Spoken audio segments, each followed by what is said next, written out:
20, when you were talking about unrest in American cities, you said, quote, "We have to go by the laws. We can't call in the National Guard unless we're requested by a governor."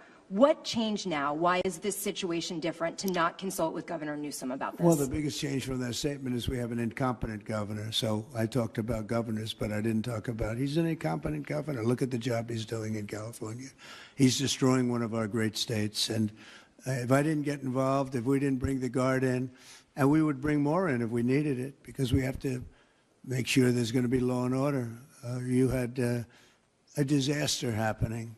And they now admit it was a disaster. I watched the chief yesterday, who's a good man, by the way, and he said, well, we're lucky we did this because they were overwhelmed. You saw what was happening. So we did the right thing. Everybody agrees to that.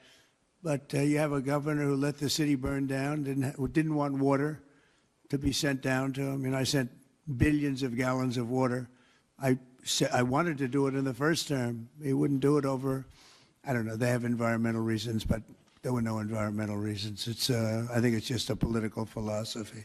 But it's lucky for the people in Los Angeles and in California that we did what we did. We got it just in time. It's still simmering a little bit, but not very much. Yep. And what crime has he committed that would warrant his arrest? What crime has Governor Newsom committed? A crime has he committed? Yeah, to warrant his arrest, as you had I think suggested his earlier. primary crime is running for governor because he's done such a bad job. What he's done to that state is like what Biden did to this country. And that's pretty bad. It's the wrong philosophy. Thousands, hundreds of thousands of illegal immigrants, many of them prisoners. They're taking up your health care. They're taking up your space in schools. They're taking up your hospital. And in many cases, they're criminals. And we have to do something about it, and we're doing something about it. I want to thank the incredible patriots of ICE and Tom Homan, who has been incredible, and Kristi Noem, likewise incredible.